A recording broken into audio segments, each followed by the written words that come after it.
Buenas noches, bienvenidos a la emisión central del fin de semana de Noticias Caracol. Primero la gente. En medio de la tragedia, Colombia ha respondido con ayuda, pero también con historias que muestran hasta dónde llega la solidaridad. Desde quienes entregan recursos hasta quienes ponen sus propias manos al servicio de los damnificados. Estamos en vivo con esta cobertura especial del Sistema Informativo de Noticias Caracol en nuestra pantalla principal y también en todas nuestras plataformas digitales. Iniciamos en Cali con Juan Jacobo Castellanos y Juan Camilo Cortés, quienes entre tanto nos tienen además historias de esperanza en medio de esa tragedia. Adelante, compañeros.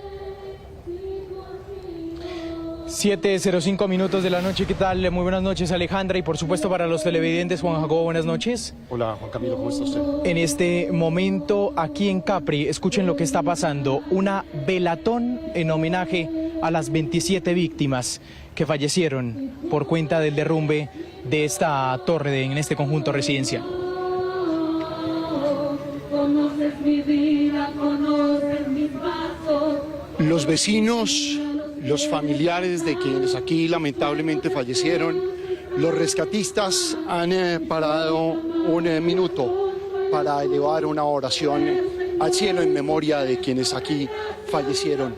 Se ha suspendido la operación de búsqueda y rescate por algunos minutos, pero en cuestión de media hora nos dicen que los rescatistas volverán a este lugar en donde se colapsaron dos torres que tenían 34 apartamentos y en donde lamentablemente fallecieron 27 personas. El reto de los rescatistas durante toda la noche es seguir el rastro de dos personas que siguen desaparecidas.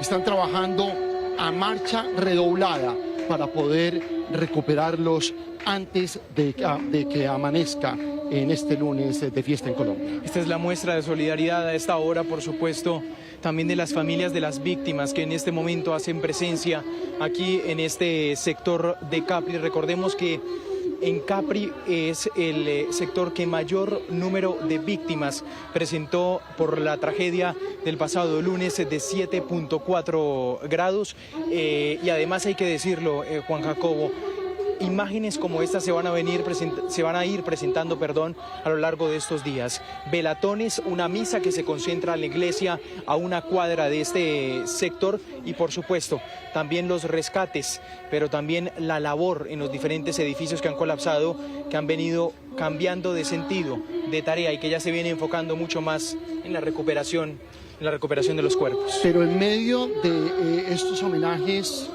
y en medio de la tristeza por quienes partieron, también hay historias de esperanza. Y usted fue testigo de una muy especial. Aquí está la historia del rescate que fue viral en las redes sociales de la pequeña Sofía de 3 años, que hoy tuvo un reencuentro que estará para toda la vida.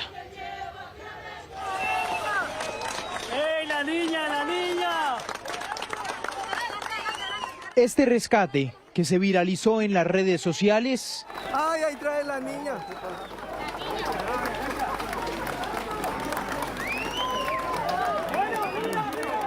El protagonista vino a conocerlo 7 días después. Prima, ¿cómo está la niña? Es el rescate de la pequeña Sofía de 3 años, que con su madre, Stephanie, fue sacada debajo de los escombros por este héroe, el bombero Germán Duque. Cuando yo ingreso, empiezo a mirar dónde están las pacientes y los pacientes y me encuentro, primero que todo, vi a la mamá. Ya estaba aún atrapada, tenía compromiso pues en la parte ventilatoria por la estrechez y por las otras condiciones que genera estar en un espacio reducido. Y hacia el lado sentido oriente estaba la niña. Fueron momentos de angustia, luchando contra las vigas que aprisionaba a Sofía, que luchaba por su vida. Seguí liberando a la niña, le liberé la cara y la pude cargar, la pude coger del tronco, del dorso, y la saqué con mucho cuidado y la niña antes de salir, no sé por qué lo hizo, cogió un pedazo de escombro y se lo llevó. Ya cogió un pedazo de escombro en la mano, me tenía con la otra mano agarrada y salió, la saqué. Cuando yo la saqué al exterior de la estructura pude sacarla, se la entregué al personal de la ambulancia. Después de 6 horas, a la 1:05 de la tarde de ese mismo lunes, el bombero Germán Duque había ganado su primera batalla y la comunidad estalló en júbilo. ¡Ey, la niña, la niña! Pero la madre de Sofía, Stephanie, permanecía debajo de los escombros. La niña la teníamos mirando hacia el oriente y la mamá al occidente. Entonces cuando yo volteé pues para la mamá tenía escombros, tenía en el cabello, tenía en las partes, en los ojos. Entonces inmediatamente le dije a la doctora de nuestro equipo USAR, la doctora inmediatamente le dije, por favor, vamos a soportarla con oxígeno, ya que ella tiene allí un compromiso marcado, entonces vamos a soportarla con oxígeno.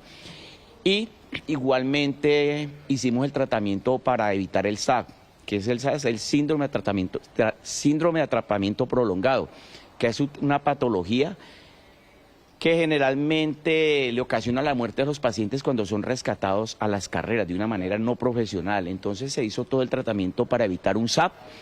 Exitosamente logramos remover escombros, estabilizar la paciente, inmovilizarla muy bien y salió por otro sitio, otra ruta de evacuación. Cuando yo saco a la mamá, por ese instinto materno que hay, se le da un apoyo. Ya sabe que su hija ya salió, sin importar ella, pero yo noto esa satisfacción de que su hija ya está afuera. ¿Ella cómo sabía que su hija ya salió? ¿Usted le dijo? No, ella sabía que estaba allí, ya estaba escuchando. Una madre que luchó hasta el último segundo por la vida de su hija. 7 días después, en Noticias Caracol, quisimos ser cómplices del cierre de este milagro. El conmovedor reencuentro entre Sofía y su héroe. No, una emoción muy grande porque pues en medio de toda esta situación es muy poco uno tener contacto con las personas que uno rescata. Uno rescata y uno sabe que hizo un buen trabajo, pero la mayoría de veces no sabe qué pasa después de. De verdad que yo estoy muy contento de que esta niña haya podido sobrevivir. Después de varias horas y kilómetros lo conseguimos. Germán llegó a un centro asistencial de Cali y se dio el tan anhelado reencuentro con la abuela paterna de la pequeña Sofía. Gracias al trabajo de todo el pueblo caleño, ese trabajo de toda la comunidad, de esos seres que sin ser rescatistas la están dando toda en la emergencia, gracias a ese apoyo regional, local, nacional, internacional, gracias a toda esa gente. En medio de los sentimientos encontrados, el bombero Duque le explicó cómo había sido el rescate.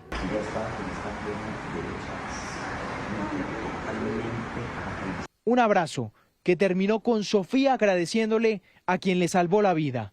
Un encuentro que quedó retratado para siempre en esta foto. Al salir, visiblemente conmovido, Germán relató estas palabras.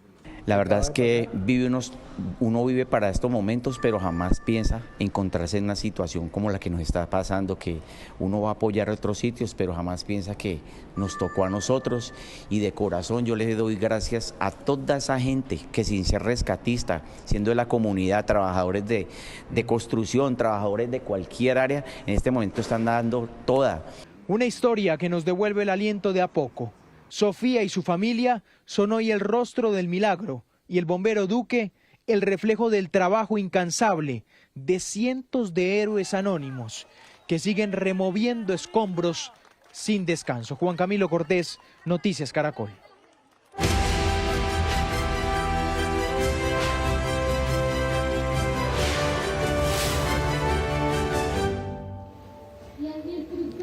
...7:14 minutos de la noche. Vamos a dar el último reporte que ha dado la alcaldía de Cali en las últimas horas. Personas rescatadas, Juan Jacobo, 88, personas desaparecidas, 94, personas fallecidas, 130, personas heridas, 1.485 y han sido entregadas 123 cuerpos a las familias. Mire, otro dato adicional que es muy importante para los habitantes de Cali. Por fortuna, las estructuras, hay muchas de ellas que están a punto de caerse, pero aguantaron el proceso de evacuación de la gente. Pero muchas de esas estructuras van a tener que ser demolidas. Hoy la alcaldía nos ha confirmado que ese proceso arrancará en los próximos días, en los próximos 15 días en la capital del Valle del Cauca. En Cali hay 6.800 reportes hasta este momento de daños en casas y edificios. para la alcaldía es prioritario evaluar 700 edificaciones que están visiblemente averiadas para determinar si deben ser demolidas o pueden recuperarse. En este momento tenemos cerca de 700 edificios para la revisión como tal. Más allá de la angustia de haberlo perdido todo, los damnificados hoy tienen una gran preocupación tras 6 días del terremoto. La pregunta que nos hacemos nosotros todos es la de siempre: ¿dónde vamos a vivir? Tenemos que resolver el problema de la vivienda, eso es lo más importante para todos. En las próximas horas, la alcaldía de Cali revelará la lista de los predios que deberán ser demolidos ante el riesgo de colapso en que están. Esta operación arrancaría muy pronto. Tenemos el marco o el margen de 15 días de inmediatez, 3 meses para una recuperación a corto plazo. En varios de los 44 puntos en donde colapsaron estructuras en Cali, también arrancó la fase de limpieza de escombros. Esta lista de estas edificaciones que serían demolidas en los próximos días en Cali será consolidada esta noche. Esa información va a un consejo municipal de riesgos y ahí dicen: esta queda en pie, esta se puede reparar, esta se puede reforzar y esta lamentablemente hay que demoler. Ese es el retrato de Cali, Juan Jacobo, pero también tenemos la actualización a nivel nacional. Sí, señor. En 13 departamentos se sintió este terremoto, afectó este terremoto, pero especialmente en 5 de ellos se concentra la reconstrucción en Colombia. Con el paso del terremoto, la pregunta ahora es cómo volver a empezar. En términos técnicos, y aunque la prioridad sigue siendo salvar vidas, empieza también todo el proceso para esta reconstrucción. El mayor reto es poder reconstruir para la gente que lo necesita, porque aparecen muchas personas pidiendo cosas que no se necesitan todavía. Entonces, el mayor reto es primero reconstruir la parte, digamos, institucional, la infraestructura de la zona, acueductos, alcantarillados, porque no sacamos nada haciendo un edificio que no haya dónde conectar. Como ahora en Pereira, el ingeniero Salazar acompañó la reconstrucción de Armenia tras el terremoto de 1999. Explica que el punto de partida para este proceso es establecer los censos y el estado de la infraestructura. Se crearon unas listas cortas de empresas y de ingenieros que ya estaban precalificados por el Banco Mundial y ya tenían, digamos, la autorización para contratar. Esto no se puede hacer a la loca. No se puede empezar a construir y que hagamos este lote, que hagamos este otro. No. Empezar a mirar qué es lo que en realidad debemos nosotros empezar a rehabilitar, a reconstruir. Hay prioridades en vivienda, hay prioridades en comercio, hay prioridades en los colegios. Desde Cali, también como voluntario, el ingeniero estructural John Jairo Blandón explicó que el tiempo y los costos de la reconstrucción aún son difíciles de calcular. Una reconstrucción puede tomar varios años, empezando pues para gestionar los recursos, cómo involucrar lo que sería la industria, toda la parte de los diseñadores, empezar a mirar entonces qué criterios, qué características de rehabilitación hay. Son cifras pues que son prácticamente inimaginables, pues por el sentido que si tenemos alrededor de 30.000 viviendas afectadas, posiblemente puedo quedar corto en el país.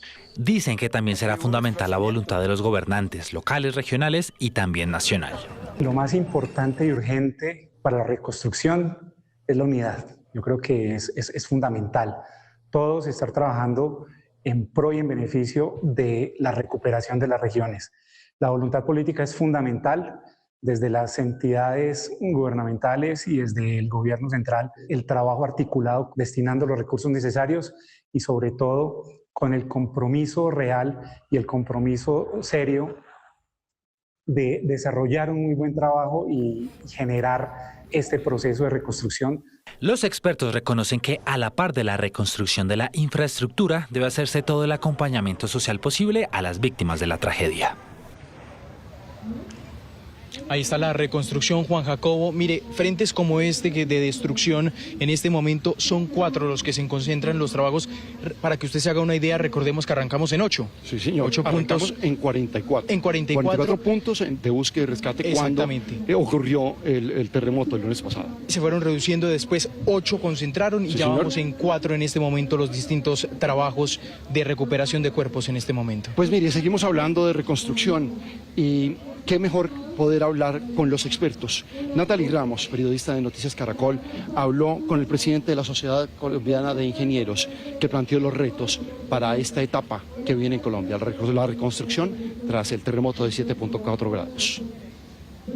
¿Cuál es el primer paso en ese plan de recuperación de las ciudades? Se lo pregunto por el tema de la garantía de los servicios públicos, que en la mayoría de estas ciudades afectadas pues está suspendido. Están corriendo, yo creo que las autoridades locales y con las entidades de la gestión del riesgo para poder restablecer los servicios públicos, efectivamente, porque son importantísimos todos, el agua, pero también la electricidad y por lo tanto las comunicaciones. Yo creo que no sabemos muchas cosas de las que han pasado en el Chocó, precisamente porque no hay un servicio de comunicaciones. Hay un conjunto de construcciones en la ciudad que hacen parte como de la garantía de los derechos mínimos, y vamos al tema de la salud y por supuesto también el de la educación.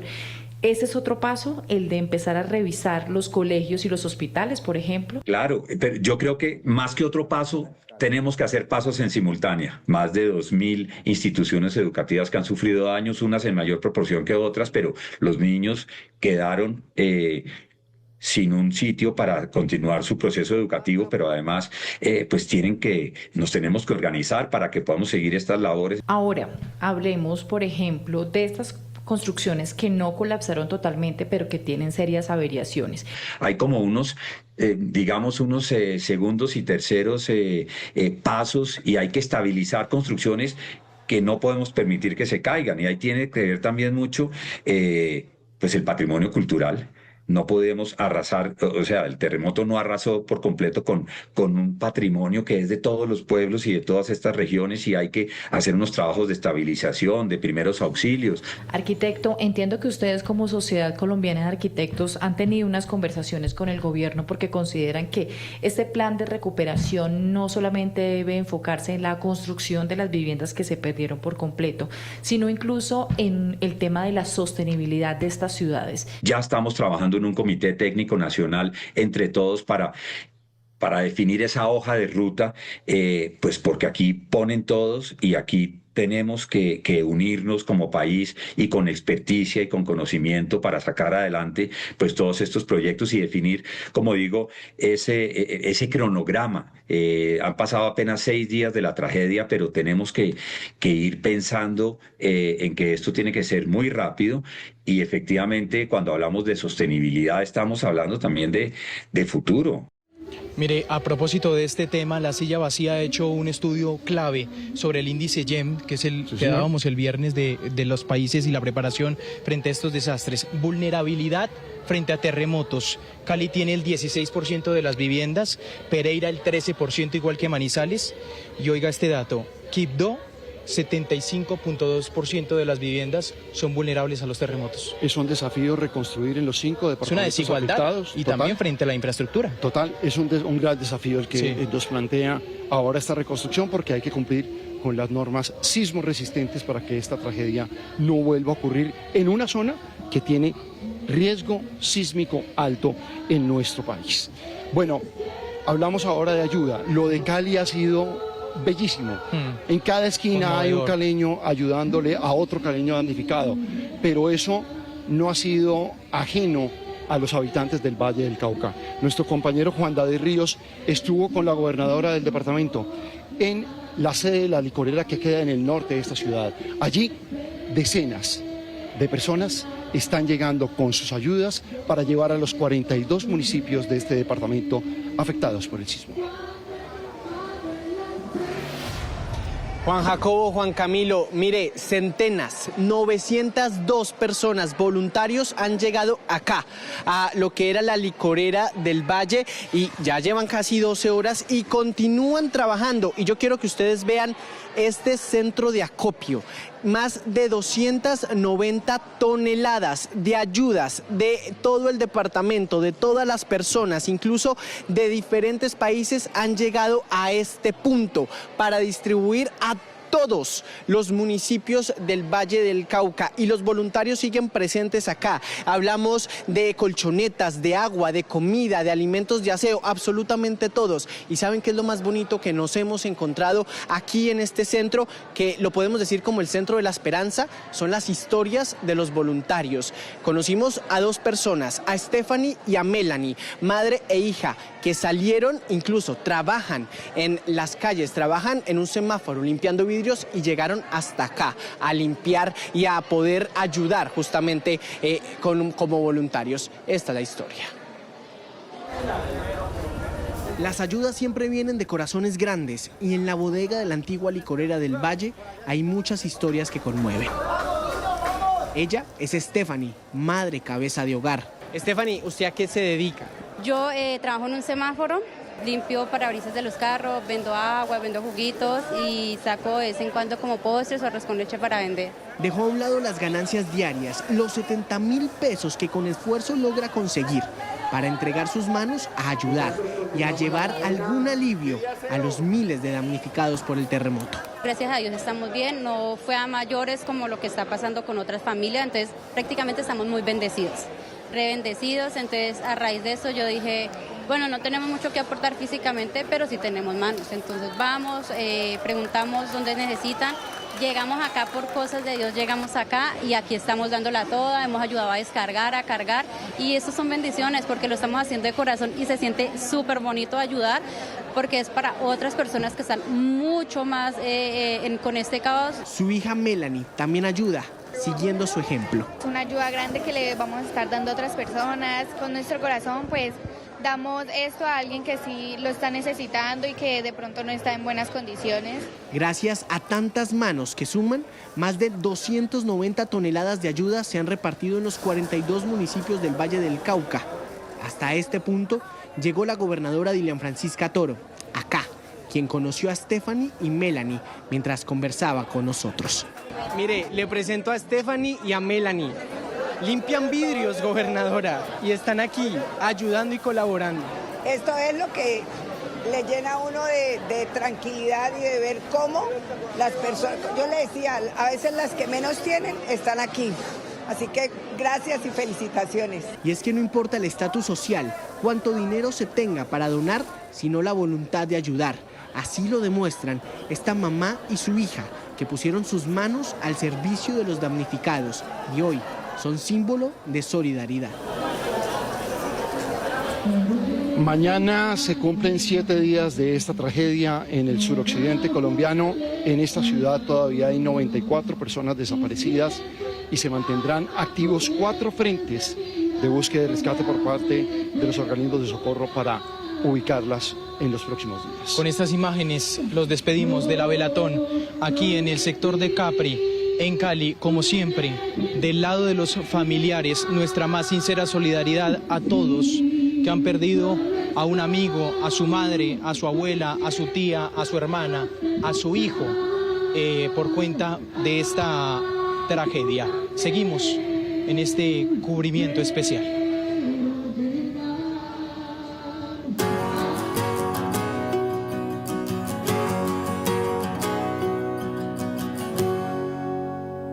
Las manifestaciones de solidaridad se evidencian en todo el país, pero lo que está sucediendo en Bogotá, tenemos que decirlo, es histórico y es emocionante. María José Delgado está en el Campín, en el centro de acopio más grande de la capital. María José, cuéntenos lo que está pasando hasta ahora, ¿cómo van esas ayudas?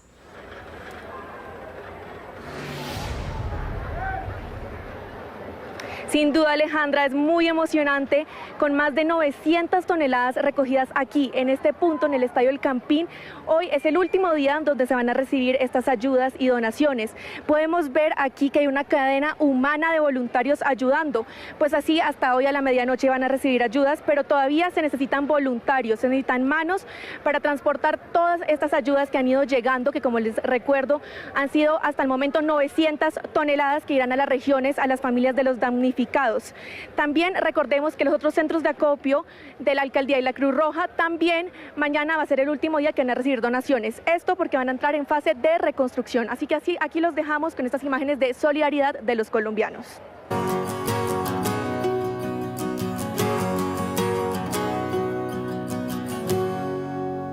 7:37 de la noche. En Pereira se siguen conociendo historias de pérdidas, pero también de valentía y de tesón. Una ciudad que llora lo que el terremoto se llevó, pero que no sabe rendirse.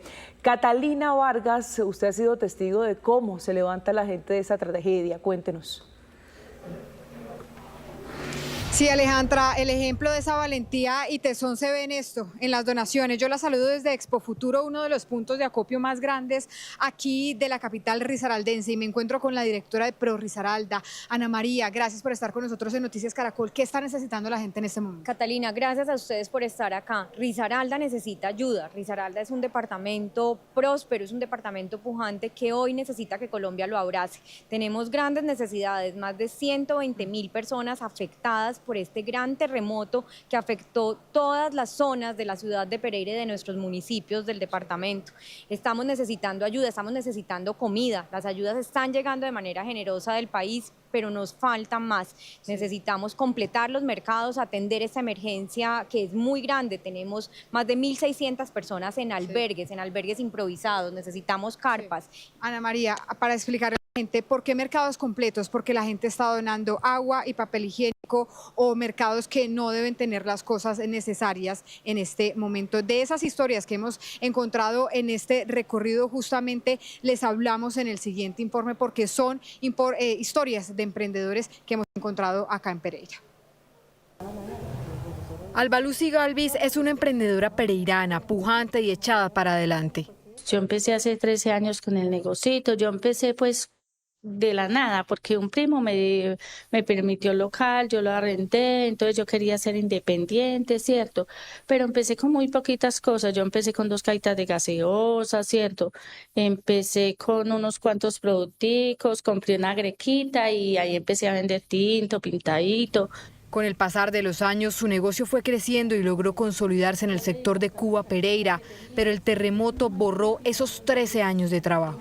Es que nosotros veníamos saliendo de la casa cuando se desató, cierto, el terremoto, entonces nosotros nos vinimos corriendo porque las casas estaban en el suelo y a ver qué es cierto, qué había pasado. Cuando llegamos estaba saliendo el humo del negocio, entonces nosotros nos asustamos y subimos la reja y nos estaba prendido todo. Caos en una ciudad que estaba colapsada, por lo que fue imposible acudir a los bomberos. Con las manos, con palas y tirar a las paredes, a todo bregando a apagar, que al menos no siguiera el incendio porque hubiera sido una catástrofe peor. En medio de las cenizas y los escombros, solo una cosa de su local quedó en pie. ¿Cómo le parece que todo, usted ve todo como quedó? Y la imagencita de la Virgen quedó buenecita y yo me asusté y yo dije, bueno, pero no le pasó nada, ni siquiera le cayó carbón, ni humo, ni nada. ¿No se quemó ni nada? No se quemó, quedó enterita. La tengo en mi casa porque me la llevé para allá. Entonces yo digo, debe ser que algo bueno viene. Y para eso bueno que viene, necesita la solidaridad de los colombianos. Si alguien de buen corazón nos quiere donar unas rejitas para el negocio, pues se lo agradeceríamos, ¿cierto? Porque mira, quedaron inservibles. Y como cositas para el negocio, para volver a empezar. Ah, sí, de pronto mercancía y cositas para volver a empezar. Ha pasado una semana de su doble tragedia y ella, con escoba en mano, ya empezó a recoger las cenizas de una historia que ya fue, porque asegura que se volverá a levantar. 7 de la noche, 41 minutos, y en medio de también ese recorrido que hemos hecho, nos hemos encontrado también con historias hermosísimas, historias de rescate de mascotas, como esa mascota que ustedes están viendo en pantalla en este momento, pues ese perrito se llama Bolt, y logramos encontrar al hombre que logró rescatarlo, que logró salvar su vida, pero no solo salvó la vida de esta mascota, salvó la vida de 9 personas más en medio de una edificación que está a punto de colapsar. Este fue nuestro diálogo con él. No, porque es que es algo humano, algo que todo el mundo debería hacer, todo, y más uno que tiene hijos, entonces uno se ve como comprometido, como eso va con uno, ¿no? ¿Qué pensó apenas el lunes la tierra empezó a temblar y usted ve que todo esto empieza a colapsar? No, igual yo iba a salir, iba para el trabajo y estaba con un compañero y mi familia. Cuando empezó a temblar, yo pues igual quedé acá muy cerca del edificio, cuando vimos que empezó a caer, y yo ya cuando vi que mi familia está bien y la casa no se cayó, alguien gritó acá que gritaba mi esposo. Cuando llegamos acá, encontramos al señor, efectivamente nos metimos, la señora afuera, y el señor tenía prácticamente la pierna amputada. Entonces lo sacamos y ya cuando estábamos acá haciéndole torniquete y mirando a ver quién para llevarlo, porque la gente pasaba y nadie no iba a parar. Entonces una señora cogió el carro y lo llevó. Y cuando lleva llamó una niña, un grito, y está en el balcón, la bajamos cuando la hermanita adentro, y después sacamos la mascota y así se fue yendo, después una mascota acá, una señora arriba. Muy bien, es la valentía de don John. Entre tanto, les contamos que aquí en Expo Futuro se están recibiendo como tal alimentos, medicamentos, insumos médicos, kits de aseo. Es muy importante que por favor la gente siga colaborando. Y hace pocos minutos llegaron los veteranos del ejército y están liderados por don William. Don William, gracias por estar con Noticias Caracol. Cuénteme, ¿qué han traído el día de hoy acá a Expo Futuro? Gracias. Primero, darle gracias a Dios por la vida. Nos sentimos muy respaldados por este nuevo gobierno en su presencia. Venimos desde distintas ciudades de Colombia. En mi caso soy tolimense, pero estoy acompañado de unos veteranos de fuerzas especiales que nos han dado la mano en distintas partes del departamento. Hemos traído, con la colaboración de varios clientes nuestros y grupos de empresarios, varias toneladas para el departamento. De alimentos, de comida para los perros, medicamentos, leche, atunes. Todas las maneras son válidas para ayudar a este bello departamento. La invitación es que a nivel nacional sigamos apoyando. Risaralda hoy es Colombia, todos los departamentos los necesitamos mucho. Muchas gracias, don William. Muchas gracias. En otro punto de la capital risaraldense se encuentra mi compañero Carlos Barragán, que hizo también todo un recorrido para reconstruir esta ciudad. Carlos, adelante. Hola Cata, yo también quiero arrancar con buenas noticias y tiene que ver con la ayuda que le prestó el comercio y los restaurantes del centro de Pereira a todos los habitantes del sector de Corocito. Allá hicieron una gran olla comunitaria y después de que todas las personas trataron de trabajar en la remoción de escombros, pues tuvieron la oportunidad de comerse un sancocho. Les cuento, varios restauranteros que habían comprado todos sus elementos para la semana, pues decidieron traerlos aquí, hacer una gran olla comunitaria y todos pudieron comer. Y aquí vinimos al centro de la capital de Risaralda porque hay que señalar y hay que ser enfáticos. Aquí perdieron la vida más de un centenar de colombianos y esta es una de las zonas que tienen mayor riesgo hoy en la capital de Risaralda. ¿Por qué? Porque sus estructuras están a punto del colapso. Y empezó también la remoción de escombros. Ellos están convencidos de que si el centro se limpia, si limpian toda esta cantidad de escombros, pues tiene que el comercio empezar otra vez a renacer, porque aquí hay comercio formal e informal. Muchos viven del centro.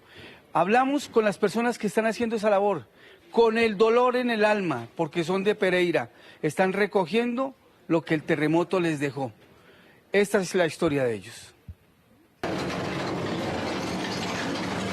El ruido de estas máquinas es proporcional al dolor de los pereiranos.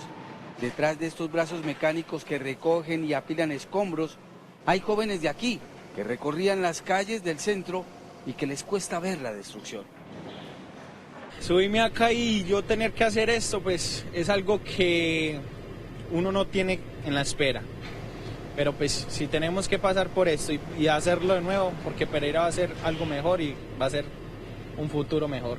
Michael dice que en su barrio la naturaleza también fue inclemente. En Cuba sí hubo muchas partes que hubieron casas que afectadas, hubieron casas que se fueron al desplomo, o sea, no quedó totalmente nada, las personas quedaron en la calle.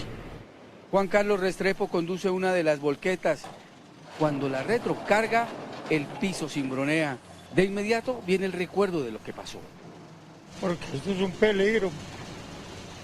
Vean lo que pasó y uno ya tiene temor de salir a las calles y que uno vuelva a la casa salvo y solo. Y es que aquí en el centro de Pereira está parte de su vida. Pues uno todos los días pasaba por acá, para la casa, por aquí pasaba yo todos los días. ¿Amigos? Muchos, pero casi no hay señales ni nada y casi no se han comunicado conmigo. O sea, ¿no sabes de mucha gente? No sé, mucha gente no sé. De mi familia la única, estamos bien. Michael y Juan Carlos no solo están trabajando hoy, están venciendo los miedos y recogiendo ese pasado inmediato que nunca quisieran volver a vivir. Pereira no se rinde y tampoco los pereiranos, y por eso le van a poner todo el tesón para la reconstrucción de su ciudad. Ahora vamos a Manizales, epicentro también de información y ojalá de buenas noticias. Pablo, Tatiana, adelante. Carlos, muy buenas noches. Los caldenses tampoco se rinden, al igual que los pereiranos. Tatiana, acaba de finalizar un puesto de mando unificado y ya hay un estimado de cuánto va a costar la reconstrucción de Manizales. Mañana presentarán un documento al Consejo de Manizales para esa reconstrucción que necesita la ciudad. Entre tanto, Tatiana estuvo hoy en Chinchiná, en el departamento de Caldas. Así es, este municipio se ha visto gravemente afectado por cuenta del terremoto. Visitamos uno de esos puntos afectados y tiene que ver con una institución educativa que tiene una gran trayectoria en el municipio y todos están desafortunadamente tristes por cuenta de esta situación. Hicimos un recorrido allí y esto fue lo que nos dijeron.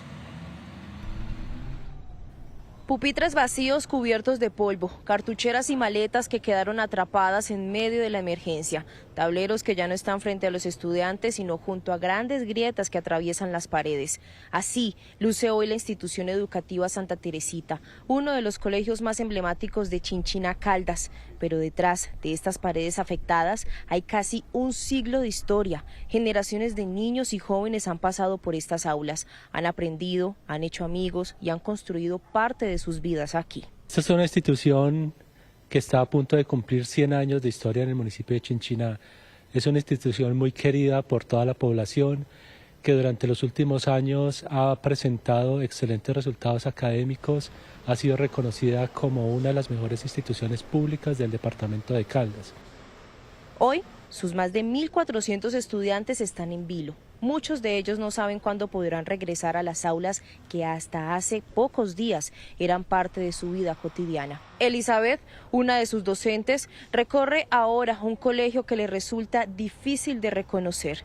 Mucha angustia, mucha tristeza, se nota la desolación y es devastador ver cómo está el colegio por dentro. No es solamente lo que estamos viendo por fuera, sino que por dentro nos genera un vacío, nos genera miles de preguntas y unas expectativas demasiado altas. Entre los escombros y las grietas también quedaron los recuerdos de quienes han hecho de este lugar mucho más que un colegio. Por eso, profesores y padres de familia piden que esta historia no termine con el terremoto y que en medio de la reconstrucción también se piense en el futuro de esta institución. En este momento solicitamos comedidamente al Ministerio de Educación, a la Secretaría de Educación, a la Gobernación de Caldas y a la Alcaldía Municipal de Chinchiná que por favor intenten comprar los predios del Colegio Santa Teresita para que nuestros recursos puedan llegar y hacer reconstrucción o demolición si fuese el caso y volver a plantar nuestra institución. Es muy duro verlo pues como yo no había visto el colegio en este momento, pero lo estoy viendo y es duro ver el colegio como estamos. De todas maneras estamos en pie de lucha. Creo que el gobierno nacional debería apoyarnos al colegio comprando este terreno para que el colegio se vuelva a hacer aquí mismo. No se trata solamente de un colegio, se trata de un lugar donde durante casi 100 años se han cruzado las historias de miles de familias, de niños que llegaron con uniformes grandes y salieron de aquí con sueños enormes, de profesores que dejaron su huella y de generaciones enteras que todavía guardan entre sus recuerdos el sonido del timbre, los patios, los salones y estas paredes que hoy están heridas. Estaremos muy atentas a las soluciones que dé la gobernación del departamento para ayudar a todos los estudiantes afectados. Pero Pablo, estamos en Manizales, su merced hizo un recorrido por toda la ciudad, habló con los comerciantes, habló con la gente. ¿Qué le dijeron y dónde estuvo específicamente? Estuvo específicamente en el barrio Chipre, uno de los barrios más tradicionales que tiene la ciudad, un mirador precioso, pero que también está afectado. Y en medio de ese plan de reconstrucción, el alcalde ya ha hablado de lo que va a ser la reconstrucción de las viviendas afectadas en Chipre. Chipre es uno de los barrios más tradicionales de Manizales. Hoy la cotidianidad comercial y la vida de sus habitantes está afectada por el terremoto. La verdad que es cuestión muy lamentable. pues porque uno se pone ya pues haciendo recorridos y viendo todas las estructuras de edificios y casas que sufrieron tremendamente con el terremoto. Es muy lamentable. Para muchos es la fábrica de atardeceres de la ciudad. Hoy Chipre tiene más de 20 edificaciones con afectaciones. Pues tristes, gente que ha metido todos sus ahorritos en estas cosas y de un momento a otro quedar sin nada. Los daños estructurales que presenta uno de los templos más tradicionales de Manizales, la iglesia de Chipre, que entre otras cosas es una réplica de la catedral. Hoy está cerrada a propósito de este terremoto. Yo vivo al frente de la iglesia y el día del terremoto me escogió ahí en la casa y salimos al frente al portoncito y debemos caer cosas de la iglesia. Y eso fue una cosa muy tremenda, un terremoto que nunca se iba a terminar. Yo salí desde la cocina hacia afuera y eso salí fue bailando, no caminando, no bailando.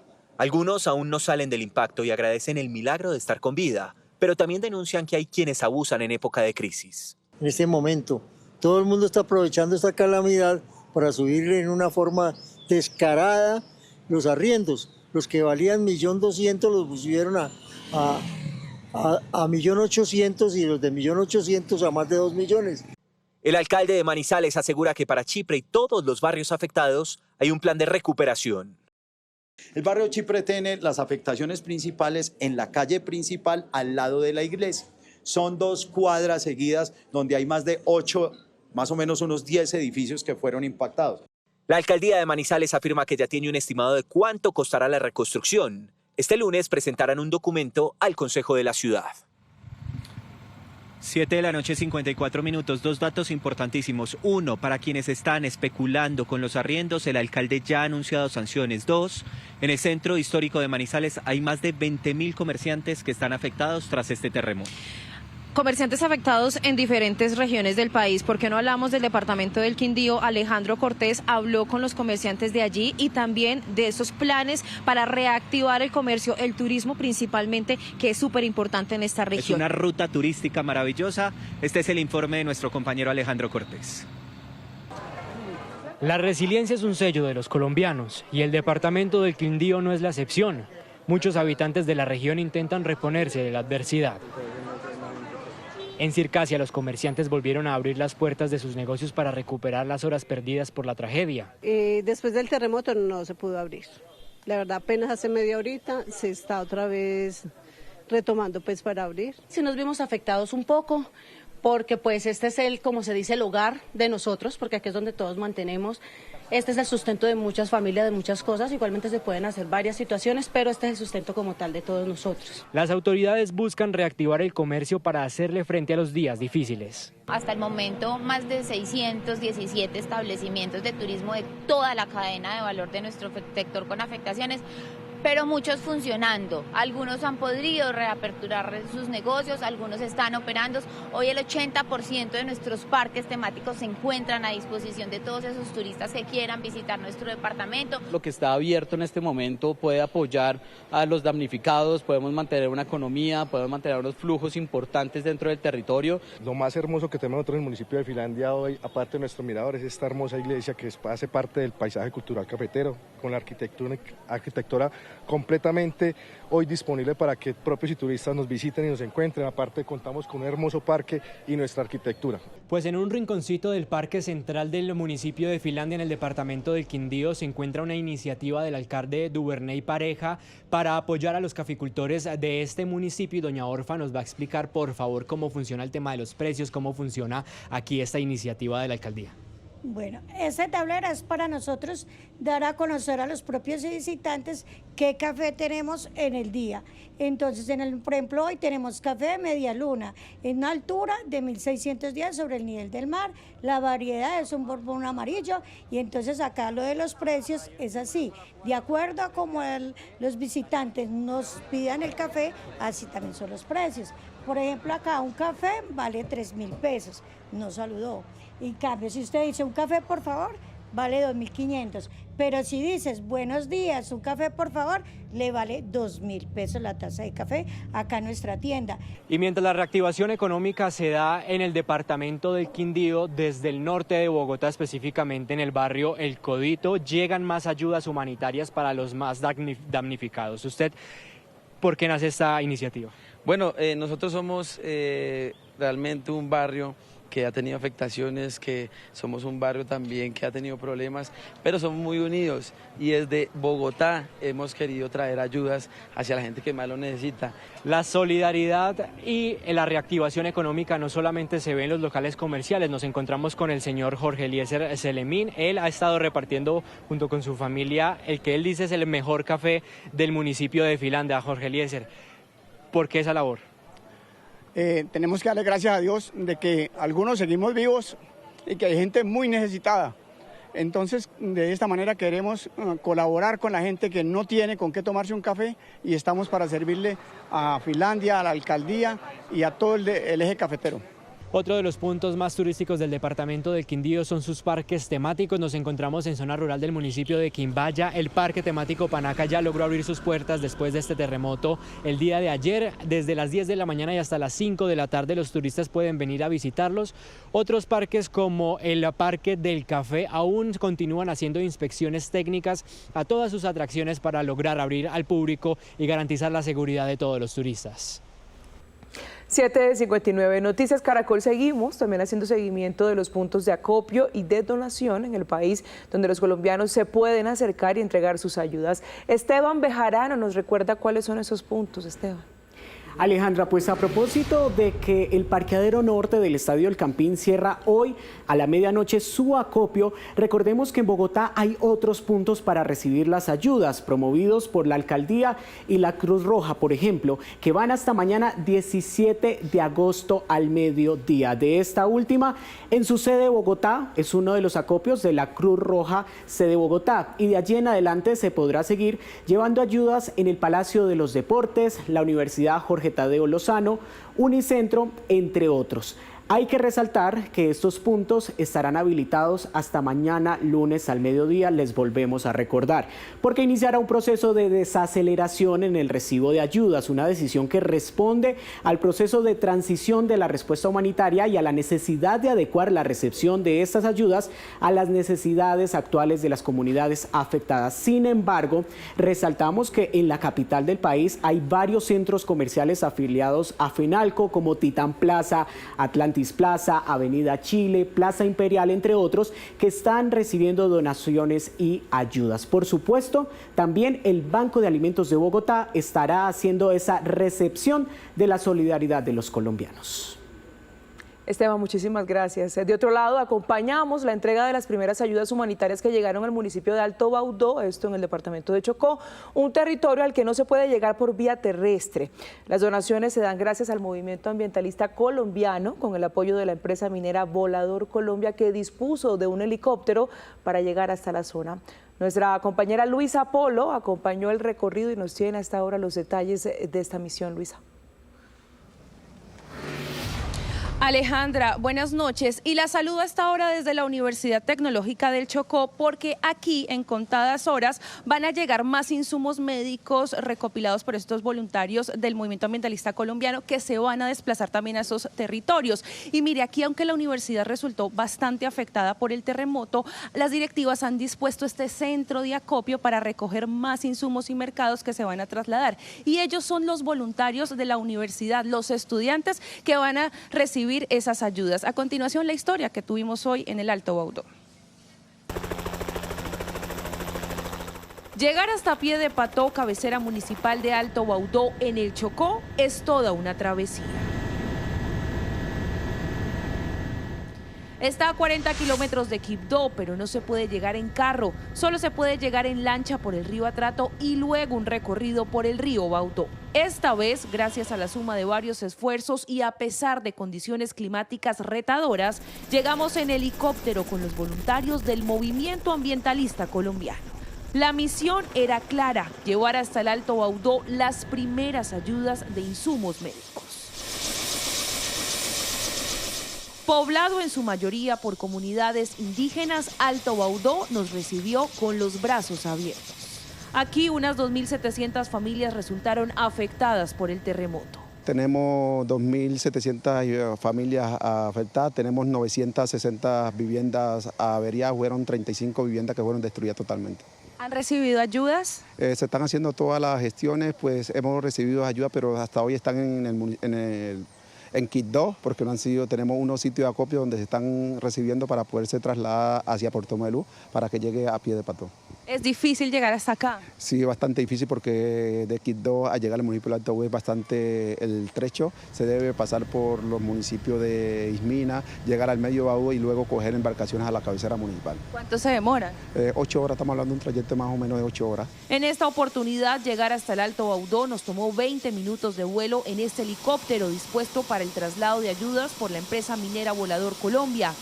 El médico voluntario Cristian Maturana fue el encargado de entregar los insumos a la enfermera jefe del Alto Baudó. El día de hoy les trajimos insumos de toda clase, analgésicos, antibióticos, monitores para la toma de signos vitales, termómetros, suturas, líquidos endovenosos para canalizar, inmovilizaciones, glucometrías, glucómetros también. Entendemos que es una población de difícil acceso. Yo como médico del Hospital San Francisco de Asís he recibido una cantidad de pacientes de acá, de la población. Entonces, de cierta forma, sé la necesidad que ustedes tienen como centro de salud y por esa razón priorizamos eso.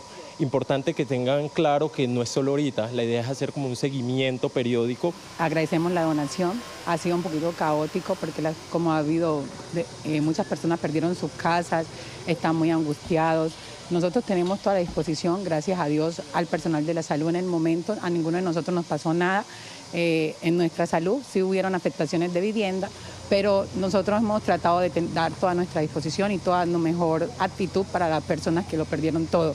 Muchas gracias, estas cosas nos hacían mucha falta, sí, porque acá es muy difícil acceso, traer algún medicamento de Quibdó cuesta mucho y la gente lo requiere. Muchas gracias. En medio de las circunstancias que los golpean, la gente del Alto Baudó espera recuperarse y contar con apoyo para volver a tener un hogar. Necesitamos acá materiales de construcciones, necesitamos alimentaciones, necesitamos tejas porque muchas viviendas, aparte de las casas que fueron totalmente destruidas, tenemos innúmeros reportes de diferentes comunidades. Es un municipio que tenemos más de 175 comunidades y donde ese sismo ha tumbado muchas casas de madera. Con la satisfacción del deber cumplido por llegar a los territorios más apartados y donde la gente más necesita, nos despedimos de Alto Baudó, llevándonos para siempre la gratitud y sonrisa de su gente. La sonrisa en medio de la tragedia. El presidente Abelardo de la Espriella viajó a Buenaventura, donde hizo algunos anuncios para el puerto en medio de la crisis que viven por el terremoto. Camila Olaya con el recuento de los compromisos con la población afectada allí. Camila. Alejandra, muy buena noche. Son varios los anuncios que deja la visita del presidente a Buenaventura, pero hay uno que cobra especial relevancia y atención y es la recuperación del sistema de salud, especialmente del Hospital Luis Ablanque de La Plata. El gobierno anunció más recursos, más personal médico y capacidad hospitalaria para atender esta emergencia. También se confirmó la reactivación del buque hospital Bencos Biojó y el acompañamiento para la recuperación del acueducto en el distrito. A bordo del ARC Bahía Colombia y acompañado de sus ministros, el presidente anunció medidas para reforzar la atención en salud en Buenaventura. Hemos enviado en este momento más de 260 kilos de medicamentos, insumos y dispositivos médicos a Buenaventura. A través del Instituto Nacional de Salud se coordinó el traslado de profesionales de apoyo, médicos cirujanos que viajaron desde Bogotá y están apoyando las labores de la S. Luis Ablanque. En apoyo permanente a la Secretaría de Salud de Buenaventura se está coordinando el traslado de los pacientes de alta complejidad a otros departamentos del país. A través de la Defensa Civil y la OPS se acondicionaron carpas para el apoyo hospitalario. En su visita también anunció la reactivación de la atención en el buque hospital Bencos Biojó. Desde el 14 de agosto se reactivó la operación del buque hospital Bencos Biohol, que ustedes ven al lado, estaba parado y por cuenta de una labor muy diligente de la señora ministra de Salud, aquí está nuestra querida ministra, el buque empezó a operar. Y aseguró que buscarán soluciones para el acueducto del puerto. Estamos también dispuestos desde el Ministerio de Vivienda del Gobierno Nacional a resolver el tema del acueducto, que es una deuda histórica. Cuenten con que existe toda la determinación por parte del gobierno del Tigre para darle a Buenaventura lo que se merece y lo que le ha sido negado por tantos años. Paralelo a los anuncios del mandatario y gracias a un trabajo conjunto entre el Hospital Universitario del Valle, el Luis Ablanque de La Plata y la Sociedad Colombiana de Anestesiología, 60 especialistas se desplazaron hasta el distrito para atender la emergencia. Ese equipo que se trasladó fue un quirófano completo de mesas quirúrgicas, dos máquinas de anestesia, equipos de iluminación, consolas para electrobisturí. De las Priella anunció también la llegada durante los próximos días de más insumos médicos para aumentar la capacidad de la atención en salud.